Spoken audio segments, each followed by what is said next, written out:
జయం సినిమా తర్వాత ఆయనకి వరుసగా ఎన్నో అవకాశాలు వచ్చాయి. సుమన్ శెట్టి దాదాపుగా 300కు పైగా చిత్రాల్లో నటించారు. తన కామెడీ టైమింగ్ తో ప్రేక్షకులను అలరించాడు. బెండ్ అప్పారావు ఆర్ఎంపీ, రెడీ, హ్యాపీ, గాడ్ ఫాదర్, నా అల్లుడు, సంబరం, అవునన్నా కాదన్నా, యజ్ఞం, 7G బృందావన్ కాలనీ, ఇలా చెప్పుకుంటూ పోతే చాలా సినిమాల్లో తనకంటూ ఓ ప్రత్యేకమైన స్థానం సంపాదించుకున్నాడు. 2002లో అతని కెరీర్ మొదలయ్యింది. దాదాపుగా 10 ఏళ్ల పాటు అతని జీవితంలో సినిమాలే ముఖ్యమైన పాత్రను పోషించాయి.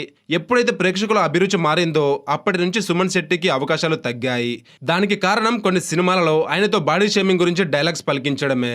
సినిమాల్లో చేసే కామెడీ ఒకరిని కించపరిచే విధంగా ఉండకూడదు అన్న స్పృహ ప్రేక్షకుల్లో, డైరెక్టర్స్ లో కలగడంతో అటువంటి పాత్రలు ఎక్కువగా చేసిన సుమన్ శెట్టికి అవకాశాలు తగ్గిపోయాయి. కెరీర్ మధ్యలో అతనికి బ్రేక్ వచ్చినా అప్పుడప్పుడు సుమన్ 1 లేదా 2 సినిమాల్లో నటిస్తూ ఉన్నారు. వెండితెర మీద హాస్యంతో కలిపి నటించడం వేరు. కొందరు డైలాగ్స్ తో హాస్యాన్ని పండిస్తే మరికొందరు బాడీ లాంగ్వేజ్ తో హాస్యాన్ని పండిస్తారు. కానీ సుమన్ శెట్టి శైలి మాత్రం వేరు. తన డైలాగ్స్ లోని మాడ్యులేషన్ కొత్తగా ఉంటుంది. తన బాడీ లాంగ్వేజ్ తగ్గట్టుగా తన ఒరిజినల్ వాయిస్ తో నటించడం వల్ల సుమన్ శెట్టి నటన ప్రేక్షకులకి గుర్తుండిపోయింది. తమిళ హాస్య నటుడు సేదిల్ పోలికలు సుమన్ శెట్టికి ఉండడంతో అతని కెరీర్ ప్రారంభంలోనే నటనతో ఎంతో మంది నుంచి ప్రశంసలు అందుకున్నారు.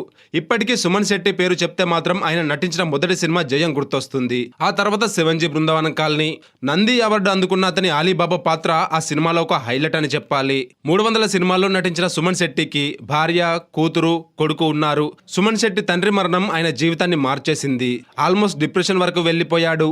అలా అయితే కష్టమని, డైవర్షన్ అనేది ఖచ్చితంగా ఉండాలని చెప్పి మళ్ళీ తన సినిమా కెరీర్ ని మొదలు పెట్టమని ఇంట్లో వాళ్ళు ప్రోత్సహించడంతో బిగ్ బాస్ హౌస్ లోకి అడుగుపెట్టి తన కెరీర్ ని మళ్ళీ మొదలు పెట్టాడు సుమన్ శెట్టి.